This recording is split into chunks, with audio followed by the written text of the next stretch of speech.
안녕하세요. 전 30대 중반에 아이를 키우고 있는 여성입니다. 이제 저도 초보엄마 티를 벗어나고 있는 건지 이렇게 사연도 듣고 보내기까지 하는 여유가 생기게 되었네요. 이곳에 여러 종류의 사연이 있지만 아무래도 제가 오늘 설명할 시댁과 관련된 이야기를 주로 골라서 듣고 있어요. 왜 이렇게 다들 서로 사랑하는 부부의 연을 맺으려는 사람들을 괴롭히려고 하는 건지, 자신의 자식과 결혼한 사람이면 더 잘해줘야 하는데 말이죠. 그래도 저는 이곳에 사연을 보내는 분들 중 좀 나은 편에 속하는 것 같아요. 결혼 전 생겼던 일들에 대한 결과로 지금은 편하게 지내고 있으니까 말이죠. 물론 이 시간이 계속될지는 모르겠지만요. 그럼 저희 시어머니가 결혼 전 저에게 어떤 행동을 하시고 어쩌다 지금의 상황이 되었는지 말해보도록 하겠습니다. 저희 엄마는 미혼모로 저를 낳아 홀로 키워오셨어요. 결혼을 약속했던 남자가 임신 소식을 듣고서는 자취를 감춰버렸거든요. 그런 탓에 전 아주 어릴 때부터 아빠라는 존재에 대한 부재를 가지고 자라게 되었죠. 엄마 혼자 아이를 돌보며 생활비까지 벌어야 했으니 형편이 넉넉하진 않았습니다. 그렇다고 아주 못 살 정도는 아니었지만 돈이라는 것에 눈치를 볼 수밖에 없었죠. 그래도 우리 두 모녀 서로를 의지하며 행복하게 살아가고 있었어요. 전 엄마와 단둘이 지내는 우리 집이 좋았고 생활에도 만족을 하고 있었습니다. 그런데 제가 초등학교 5학년이 되었을 때 엄마가 저에게 소개를 시켜줄 사람이 있다며 한 음식점으로 데려가셨죠. 그곳에 한 남성분이 앉아 계셨습니다. 엄마가 혼자서 저를 키우고 있으시다 보니 가끔 엄마의 회사 동료들이 있는 자리에 껴서 밥을 먹은 적이 있었어요. 그래서 그날도 아저씨를 엄마의 회사 동료 정도로 생각을 했죠. 저에게 다정하게 대해주시는 아저씨의 행동이 낯설어 낯가림을 하고 있었습니다. 그런데 엄마가 그 아저씨를 보며 제 아빠가 되어줄 사람이라고 말을 하더라고요. 두 분이 결혼을 할 거라는 말이었습니다. 저에게 어떤 언급도 없이 대뜸 아빠가 될 사람이라고 소개시켜주고 결혼을 혼자서 결정한 엄마에게 화가 났어요. 그런 이유로 새아빠라는 사람도 이유 없이 싫기만 했죠. 엄마와 새아빠는 어린 제가 낯가림을 한다고 생각했지만 전 혼자서 두 분에 대한 원망을 하고 있었습니다. 그래서 그토록 바래왔던 아빠라는 존재가 생겼음에도 대부분의 시간을 저 혼자 보내고 있었죠. 의사였던 아빠는 바쁜 와중에도 양딸인 제 마음을 열어보려 잘해주셨어요. 하지만 두 분의 재혼 과정에서 받은 배신감으로 가득했던 저는 절대 곁을 내두지 않고 거부 반응을 일으켰죠. 행복해 보이시는 엄마와 가정에 충실한 새아빠를 보며 속으로는 잘된 일이라고 생각했지만 그렇다고 갑자기 살갑게 굴 수는 없었습니다. 지금 생각해도 그때 어린 저의 속마음은 너무 복잡했어요. 그러다 보니 답답한 마음에 밖으로 나다니게 되었고 친구들과 어울리며 방황을 하게 되었죠. 부모님 두 분께서 혼도 내보고 마음으로 저를 다독여도 주셨지만 전 긴 방황을 멈추지 못했습니다. 너무 긴 방황은 학창시절이 거의 끝나가는 고3이 되어서도 끝나지 않았죠. 그러다 가정으로 돌아가게 되는 일이 생기게 되었어요. 책상보다는 거리에서 노닥거리는 시간이 많았던 저와 친구들에게 한 이상한 아저씨가 다가왔고 은밀하며 변태적인 제안을 제 친구에게 노골적으로 권했습니다. 무시를 해도 끝까지 친구를 붙잡고 늘어진 아저씨를 쫓아내고자 바닥에 있던 돌로 친구를 잡고 있던 아저씨의 손을 내려 찍었죠. 그랬더니 그 아저씨가 저를 물고 늘어졌고 곧장 경찰을 불렀습니다. 그리곤 경찰서로 가게 되었죠.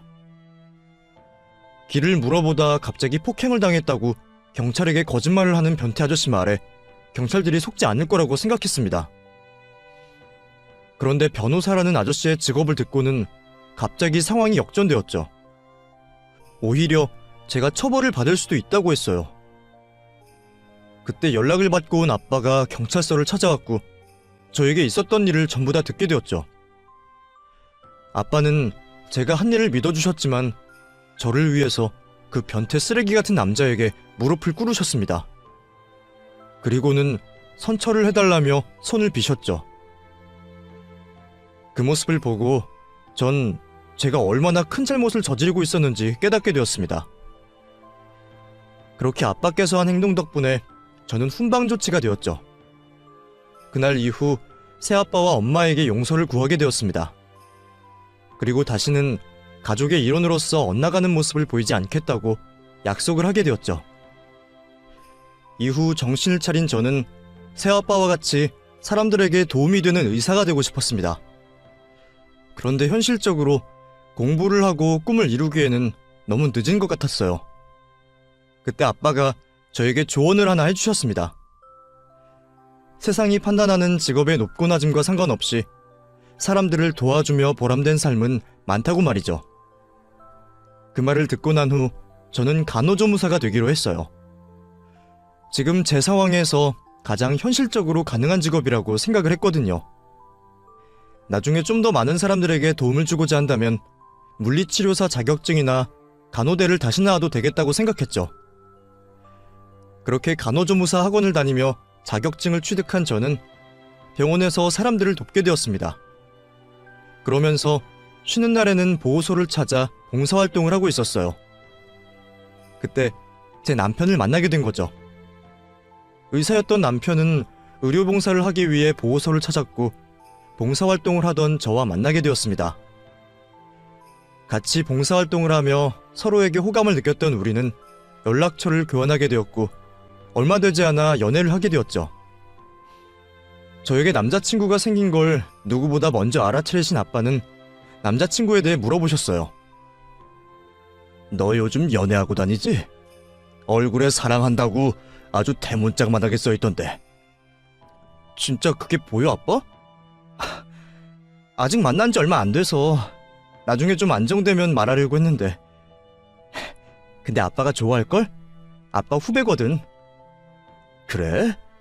어쩌다 만나게 됐어? 나 자원봉사하는 곳에 의료봉사 와서 봉사활동하다가 연락처 교환했거든. 좋은 사람이야? 그럼 얼마나 자상하고 착한데. 아빠한테 빨리 소개시켜주고 싶을 정도야.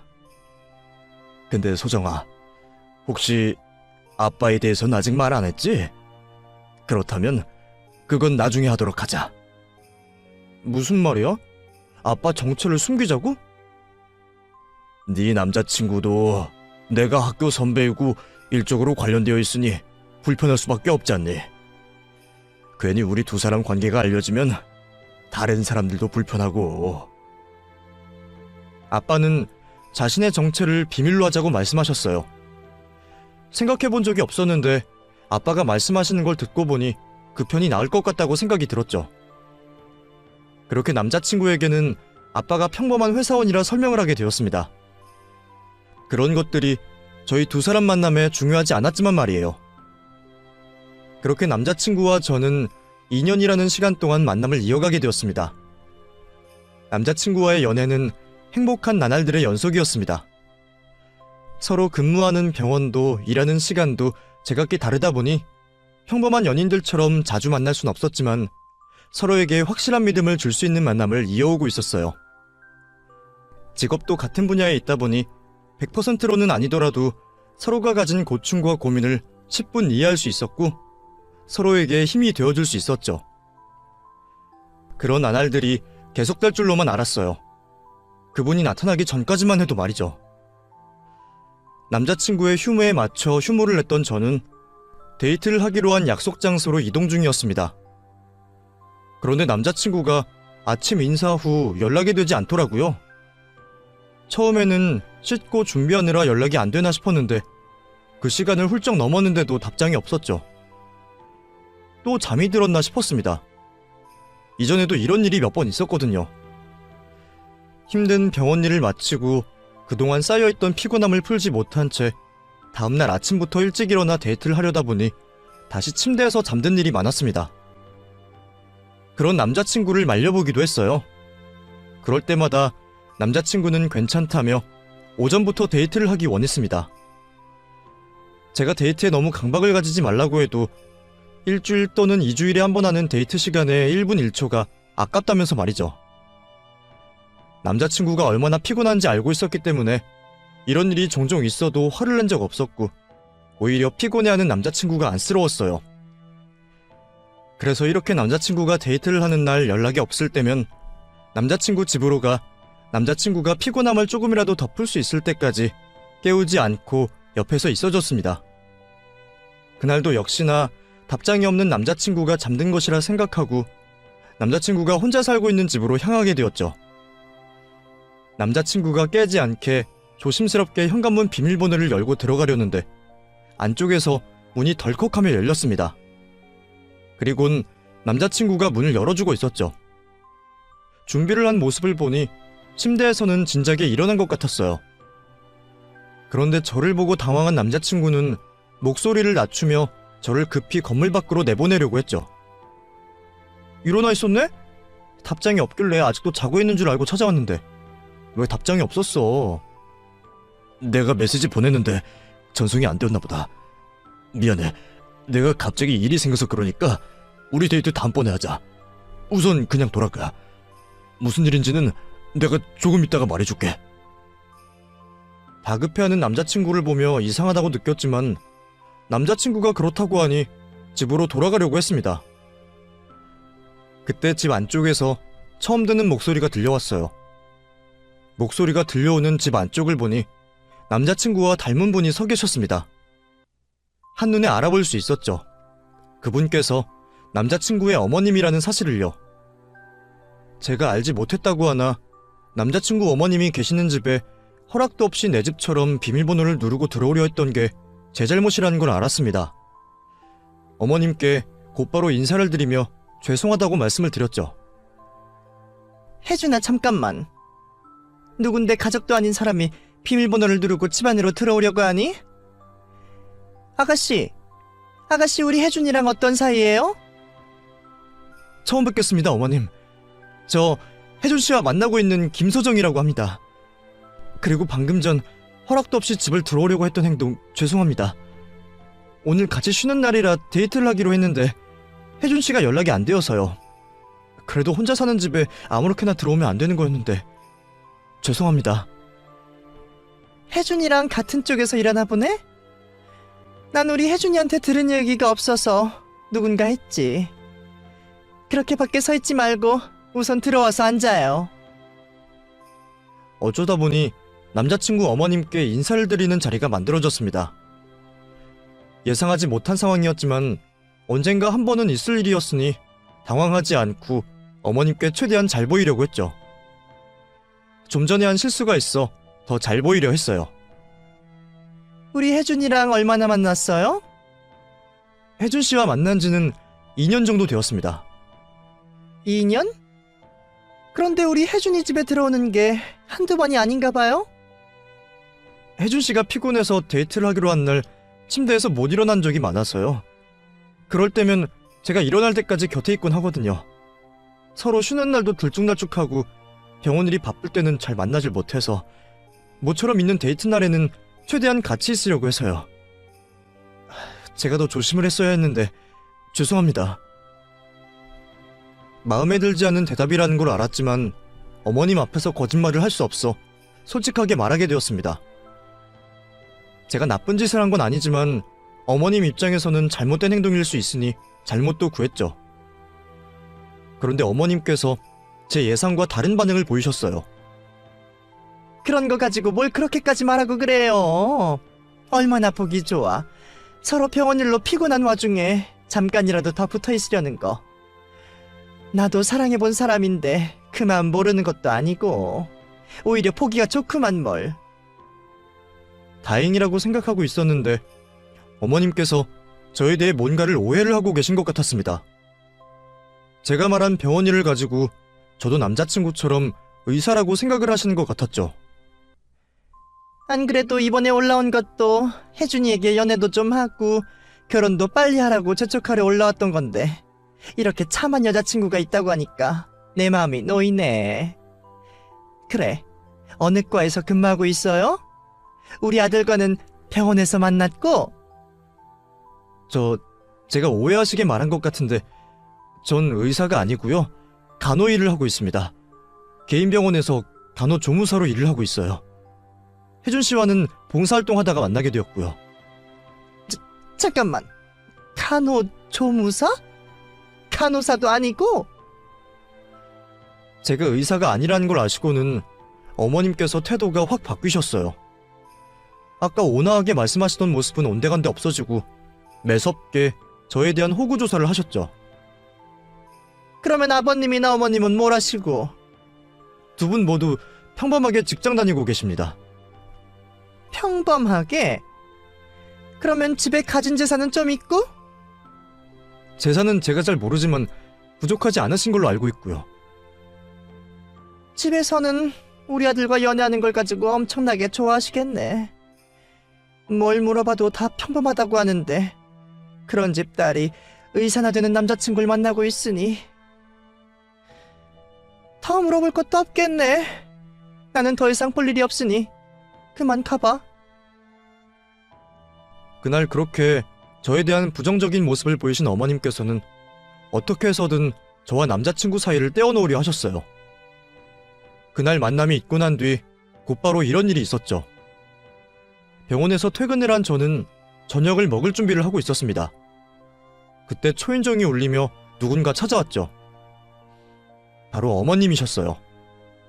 어떻게 알아내신 건지 제가 자취를 하는 집까지 오셨죠. 어머님, 저희 집은 어떻게 하시고 찾아오셨어요? 왜? 내가 찾아오는 게 싫으니? 그냥 네가 혼자 산다고 하니까 어떻게 살고 있나 구경 좀 하려고 왔다. 그런데 너는 어른을 이렇게 밖에 계속 세워둘 생각이냐? 죄송합니다. 들어오세요. 어머님께서는 집 안으로 들어오시면서 아주 작게 혼잣말을 하셨습니다. 어제 오늘 잠깐인데 어떻게 된 게 마음에 드는 구석이 하나도 없어. 그런 말을 듣게 되니 무슨 용무로 찾아오셨는지 이야기를 듣기도 전에 기가 죽어있을 수밖에 없었습니다. 저녁 먹으려고 했니? 네, 그런데 괜찮습니다. 말씀 다 듣고 나서 먹어도 되어서요. 아니다. 잘 됐네. 방금 전까지 반찬을 하고 있었던 것 같은데 이왕 이렇게 온 거 확인이나 한 번 더 하자. 너 네가 먹는 반찬은 직접 하니? 밥은 더 있고. 어머님께서 말씀을 하시지 않았지만 제 음식 솜씨를 확인하시려는 듯 보였습니다. 평소 쉬는 날이 일정하지 않아 집에 있는 시간이 많았던 저는 요리에 관심이 많았고 이번 일로 밉보였던 어머님께 점수를 딸 수 있을 거라고 생각했죠. 그렇게 불편하지만 어머님과 식사 자리를 같이 하게 되었어요. 그런데 어머님께서 말이 될 수가 없는 트집을 잡으시며 제게 짜증을 내시더라고요. 이게 사람 먹는 반찬이야, 소태야. 너 왜 이렇게 반찬을 짜게 하니? 네? 그럴 리가 없는데요? 제가 원래 소금 간을 거의 하지 않거든요. 무슨 소리 하는 거니? 상에 올려진 반찬이며 요리며 하나같이 소태덩어리 같은데. 전문 의료인은 아니더라도 나름 간호조무사라는 애가 무슨 음식을 이렇게 짜게 하니? 짜게 먹는 게 사람 몸을 얼마나 망치는지 몰라서 이러니? 너 우리 혜준이에게 음식 해준 적이 있어 없어? 우리 혜준이 몸을 얼마나 버린 거야? 어휴, 정말 속상해. 분명히 어머님께서 제가 마음에 안 들다는 이유로 거짓말을 하시는 것 같았습니다. 제가 만드는 음식이 짤 수가 없었거든요. 엄마가 아빠와 재혼을 한 뒤로는 아빠의 식성에 맞춰 소금 간을 거의 하지 않는 식단으로 바꿨고 저도 언 20년 넘게 집밥을 먹다 보니 입맛이 그렇게 맞춰질 수밖에 없었죠. 그래도 혹시나 싶어 여러 번 제가 한 음식들을 다시 맛봤지만 싱거우면 싱거웠지 짜지는 않았습니다. 아무리 제가 싫다고 하지만 왜 이렇게 말도 안 되는 트집을 잡으시나 싶었어요. 못마땅해 하시는 어머님 때문에 눈들 곳이 없어 시선을 여기저기 돌리고 있었는데 그때 어머님께서 왜 이런 트집을 잡으시는지 알 것 같았습니다. 제가 반찬을 할 때 사용했던 조미료통이 보였거든요. 그 통이 바로 소금통이었어요. 물론 내용물은 소금이 아니었지만요. 그 통은 같이 일하던 동료가 마늘을 직접 말려 분말 형태로 만들었다면서 저에게 건네주었던 것이었습니다. 담을 통이 마땅히 없다면서 빈 소금통을 깨끗하게 씻어서 주었던 통이었죠. 주부님들은 아시겠지만 소금통이 분말을 뿌리기 쉽잖아요. 그래서 통을 굳이 교체하지 않았던 건데 어머님께서 그걸 보고 트집을 잡으시는 듯 보였죠. 어머님, 혹시 짜다고 말씀하시는 이유가 저 소금 때문에 그러시는 거예요? 그래, 네가 아까부터 음식에다가 전부 저 소금을 치고 있었잖니. 그러니 음식이 하나같이 다 짠 거지. 어머님, 저 안에 든 거 소금 아닌데요. 직장 동료한테 받은 건데 통만 소금통이지 안에는 마늘 분말이에요. 한번 확인해보세요. 그리고 저희 집이 소금으로 거의 간을 안 해서 저도 절대로 짜게 안 먹어요. 아니, 못 먹어요. 안 먹다 버릇하니 조금만 짜도 하루 종일 입안에 짠맛이 남거든요. 제 말을 들은 어머님은 제 말을 못 믿겠다는 듯 직접 통 안에 있는 분말을 먹어봤습니다. 애초에 색깔부터 누런색을 띠고 있어 소금이라고는 생각도 할 수 없으니 입안에 넣으시면서도 멋쩍은 표정을 하시고 계셨죠. 내가 밖에서 식사를 하다 보니 점심을 짜게 먹어서 그런가? 이상하네. 억지를 쓰고 있다는 걸 알았지만 저도 밉보일 수만은 없으니 최대한 맞춰서 말을 했죠. 밖에서 먹는 음식들이 대부분 너무 짜긴 하죠. 어머님께서도 싱겁게 드시는 것 같은데 나중에 연락 주시고 오시면 제가 더 나은 상으로 차려서 대접해드릴게요. 그래, 고맙구나. 하지만 그 후에도 어머님께서는 제가 살고 있는 집 구석구석을 뜯어보시면서 흠잡을 데가 없나 찾고 계셨죠. 어머님께서 억지로라도 트집을 잡을 작정을 하고 오셨다는 걸 알았던 저는 정신을 똑바로 차리고 어머님을 예의주시했어요. 그리고 뭐라도 지적을 하시려고 할 때면 먼저 왜 그렇게 하고 있는지 설명을 하곤 했죠. 다행히 어제 남자친구 집에서 그 일을 겪고 돌아온 뒤 복잡한 마음을 정리하려고 집 청소를 해놓은 상황이라 어머님께 책 잡힐 일이 없었습니다. 어머님께서는 오히려 괜한 트집을 잡을 게 없자 당황을 하셨고 저희 집 현관을 나설 때까지 어떻게든 하나라도 트집을 잡아보려 시선을 거두지 못하셨죠. 그렇게 또 한 번의 고비를 넘기게 되었습니다. 무탈하게 잘 넘어간 것 같아 안도감이 들었지만 역시나 기분이 좋진 않았습니다. 매번 어머님을 뵐 때마다 이렇게 긴장을 하고 해명을 해야 될 수도 있다는 게 너무 힘들 것 같았죠. 우울해져 있는 저에게 어떻게 하라는지 남자친구가 연락이 왔어요. 그리고 처져 있는 제 목소리를 듣고 어머님을 만난 걸 알아차렸죠. 곧바로 저를 위로해주는 남자친구 덕분에 그래도 금방 우울하고 기분 나쁜 마음을 풀 수 있었어요. 그 뒤로도 비슷한 일이 여러 번 있었지만 잘 넘어갈 수 있었고 남자친구도 최선을 다해 어머님이 저를 괴롭히지 못하시게 자신이 할 수 있는 최선을 다했습니다. 그래서 조금 괴롭지만 잘 버틸 수 있었던 것 같아요. 그런데 몇 달 뒤 그런 저에게도 더는 참지 못할 상황이 생기게 되었죠. 바쁜 병원 업무로 인해 남자친구는 며칠째 집으로 퇴근을 못하고 병원에서 생활을 하고 있었습니다. 그런 남자친구가 안쓰러웠던 저는 도시락과 손편지를 준비해서 병원으로 찾아가게 되었죠. 그런데 병원 건물로 들어가기 전 병원 관계자분들이 말씀하시는 걸 우연히 듣게 되었어요. 남자친구의 이름이 언급이 되니 자연스럽게 귀가 갈 수밖에 없었죠. 아까 봤어? 이혜준 선생님 어머님께서 최민정 선생님한테 하는 거. 두 분이 친하다고 하지만 그래도 예쁘다고 며느리 삼고 싶다고 말하는 건 좀 그렇지 않아? 그리고 이혜준 선생님은 여자친구도 있잖아.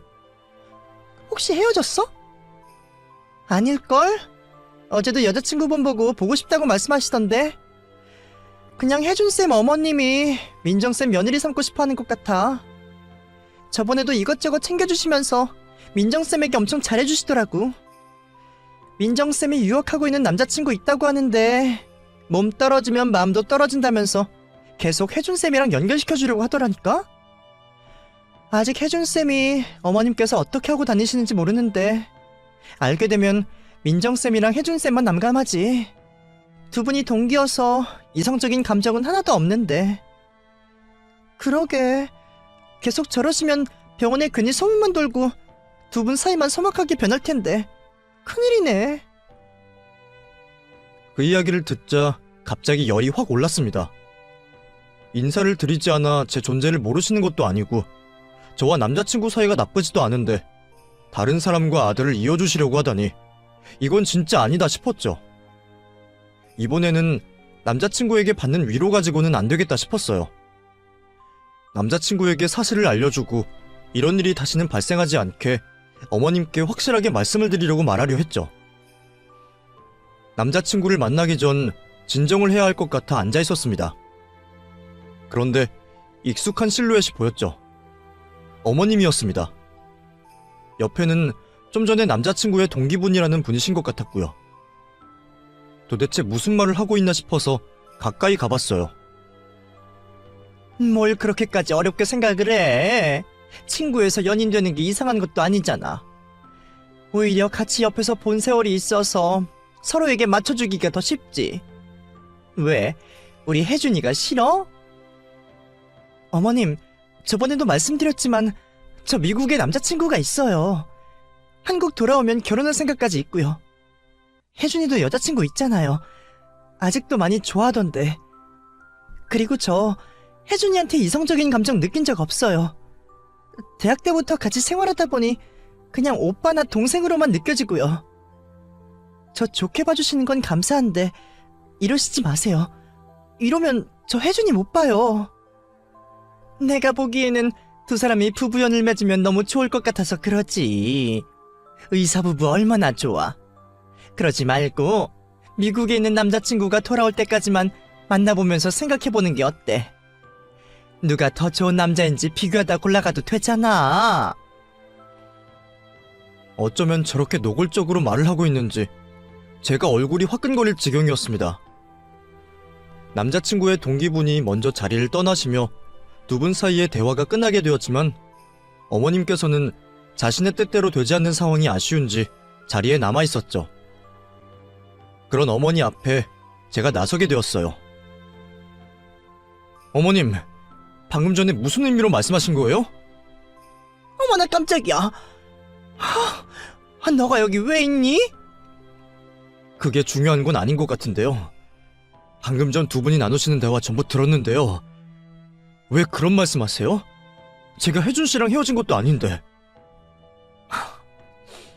다 들었다고 하니 솔직히 말하마. 나는 네가 영 마음에 들지 않아.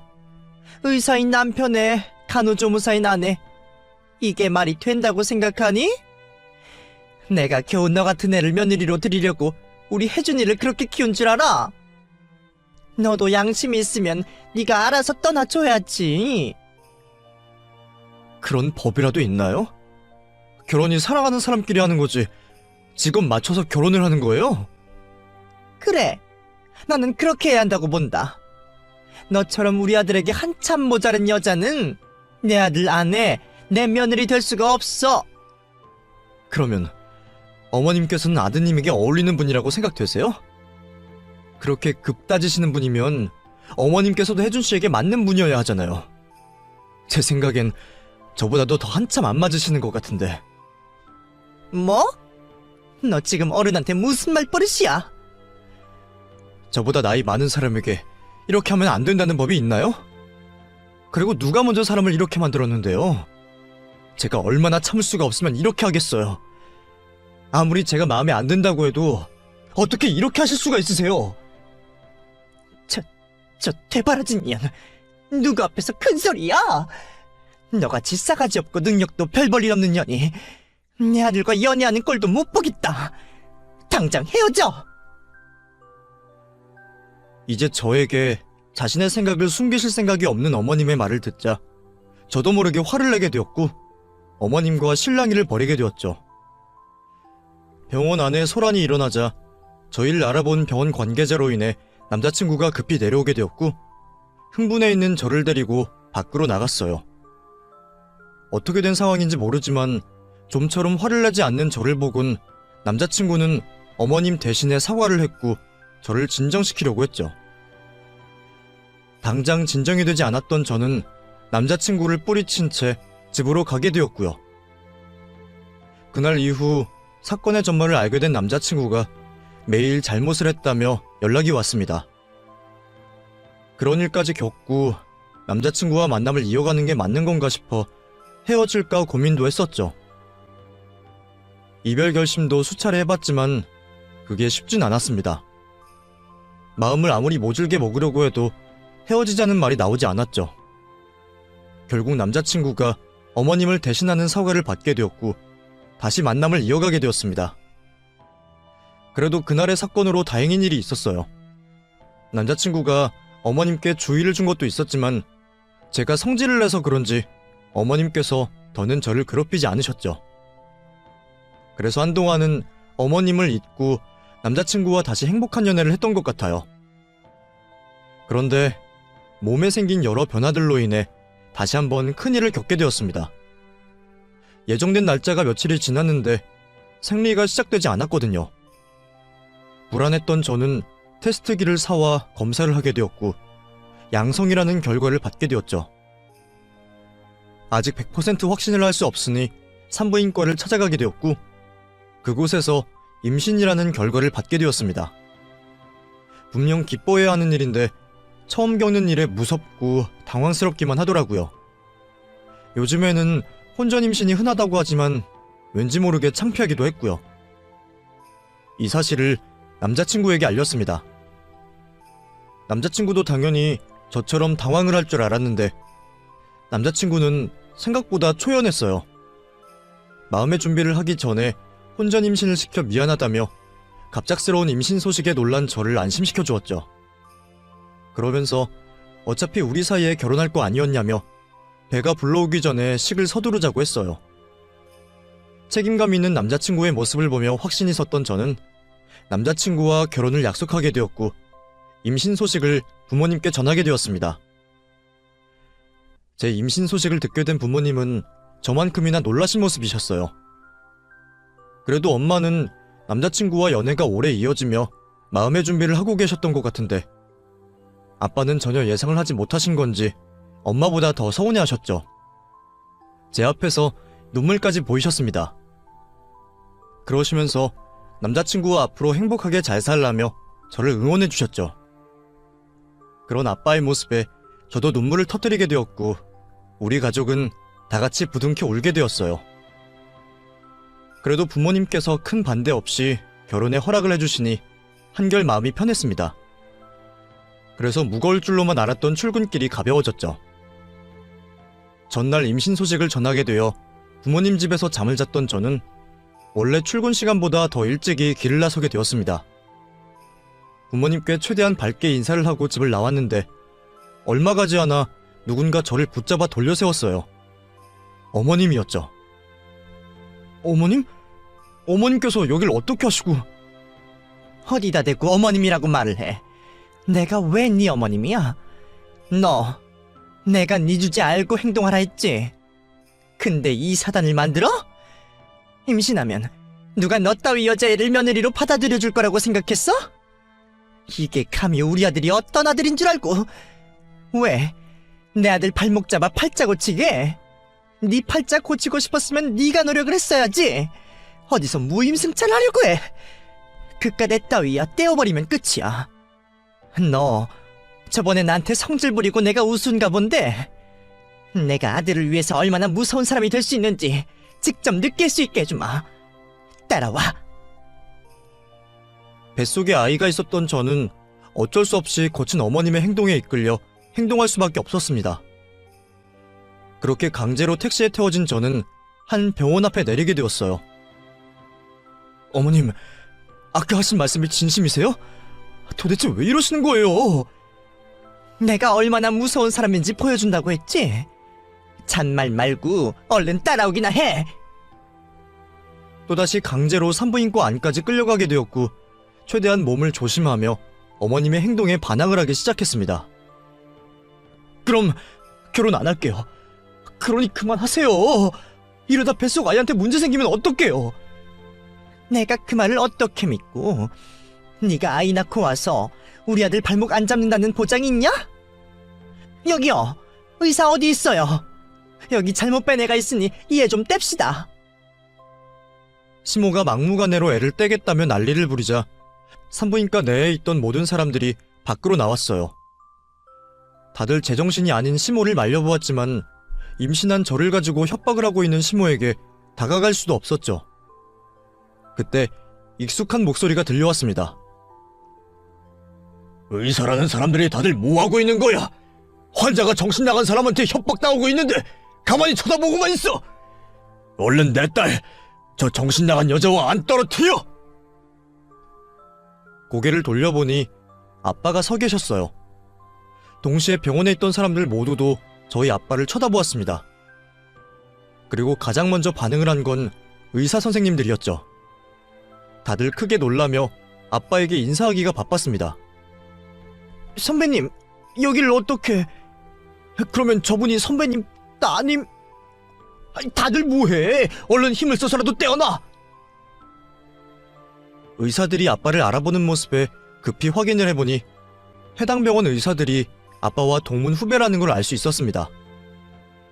아빠가 현재 큰 개인 병원 원장직을 맡고 있으니 동문들 사이에서는 몰라볼 수 없었겠죠.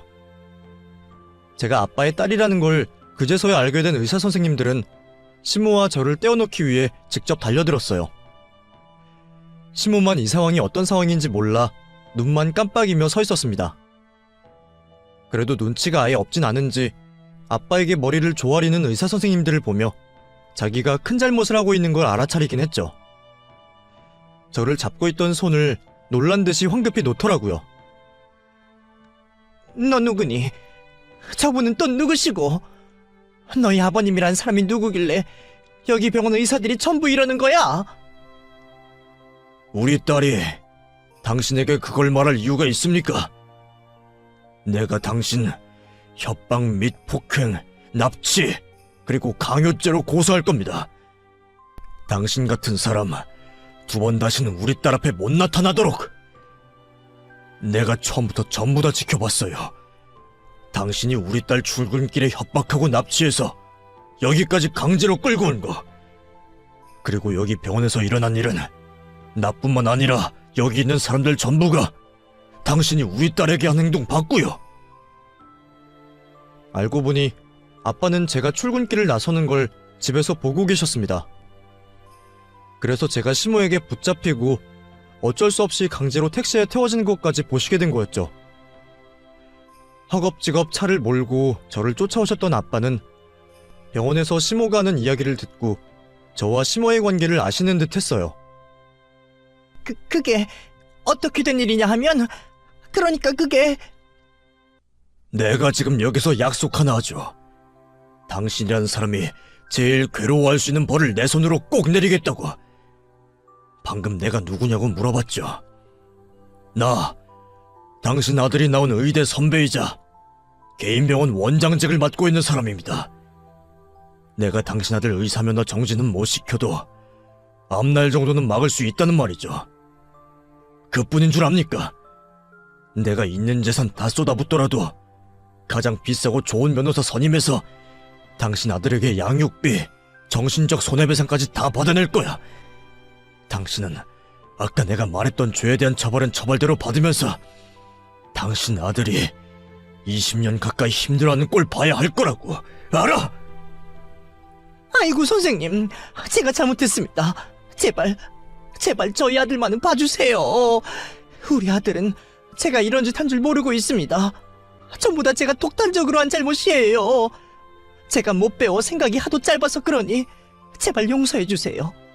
우리 아들만은 제발 아무 일 없게 해주세요. 제가 이렇게 빌겠습니다. 내가 왜 그렇게 해줘야 합니까? 당신 눈에나 귀하고 잘난 아들인데. 아까 들어보니 내 딸이 어쩌고 어째? 자, 하나씩 따져봅시다. 당신네 집안 얼마나 대단합니까? 꼭 경제적으로 말고도 말이죠. 없죠? 그러면 당신 아들 출세시켜줄 연줄이라도 있어요? 그것도 없을 거 아니에요. 그러면 집안도 연줄도 없는 별 볼 일 없는 일개 의사란 소린데 겨우 그 정도인 사람이 내 사윗감으로 눈에 찰 것 같아요. 지금 당장 우리 딸 소개시켜 줄 테니 줄 서라고 하면 내 앞으로 당신 아들보다 더 조건 좋은 의사들이 줄을 설 겁니다. 내 말이 거짓말 같아요? 그럴 것 같으면 여기 의사 선생님들께 물어보든가. 그런데 애들끼리 좋다고 하니까 그걸로 된 거라고 생각했는데 애를 떼고 며느리감으로 뭐가 어쩌고 어째? 이 정신 나간 여자야! 애들 사랑하는 게 먼저고 그 다음이 조건이지. 그 조건도 서로 흠만 아니면 되는 것 가지고 이런 짓을 벌여? 당신이 자초해서 벌인 일이니 앞으로 벌어지는 일 다 내 잘못이다 생각하고 지켜보세요. 어떤 일이 벌어지는지. 소정아, 가자. 이런 여자랑 무슨 말을 더 하겠니? 정말 납작하게 바닥에 붙어 고개도 들지 못하고 잘못을 비는 시모를 두고 아빠는 저를 데리고 병원에서 나왔습니다. 그리고 집으로 돌아가게 되었죠. 제가 다니고 있는 병원에는 아침에 갑작스러운 일이 생겨 출근을 못할 것 같다고 양해를 부탁드렸어요. 그렇게 집에서 놀란 마음을 달래게 되었고 부모님들도 제 곁을 지켜주며 제 마음을 다독여 주셨죠. 남자친구에게 전화가 걸려왔지만 지금 당장은 피하고 싶었습니다. 그때는 마음의 결정을 하고 말고 할 정신이 없었거든요. 그런데 그날 저녁 남자친구가 집으로 찾아왔어요. 시모와 함께 말이죠. 남자친구는 저희 부모님과 저에게 무릎을 꿇고 시모가 한 잘못과 일이 이렇게 벌어진 것에 대한 용서를 구해왔습니다. 시모 역시도 무릎을 꿇고 옆에서 빌었죠. 남자친구는 앞으로 이번 일과 같은 일이 절대로 없을 거라고 빌었고 시모 또한 무릎을 꿇고 눈물을 흘린 채 연신 아들의 말에 동의를 하며 고개를 흔들었습니다. 강경하시던 아빠는 제 눈치를 보며 어떻게 해야 할지 고민을 하시고 계셨어요. 전 아직 남자친구를 많이 사랑하고 있었기에 지금 하는 약속만 지켜진다면 결혼을 하고 싶었죠. 결국 그렇게 남자친구와 시모를 용서하게 되었고 우리는 결혼을 하게 되었습니다. 그래서 지금은 그 어떤 며느리보다 시댁을 마음 편히 다니고 있죠. 물론 결혼 전 약속했던 것들은 전부 다 지켜지고 있으면서 말이에요. 과거 제가 겪었던 일을 생각하면 아직도 어머님에게 화가 나지만 친정에 잘하는 남편과 이제는 그 일들을 미안해하시는 어머님을 보며 먼 과거의 일로 덮어두려고 해요. 딱 오늘까지만 말하고요. 이제 제 이야기가 끝이 났습니다. 마지막으로 할 말은 우리 가족 모두 아픈 데 없이 건강했으면 좋겠고 오랫동안 지금처럼 행복했으면 싶네요. 그럼 여러분들께서도 항상 건강하시며 행복하시길 빌겠고 전 이만 글을 마무리하도록 하겠습니다.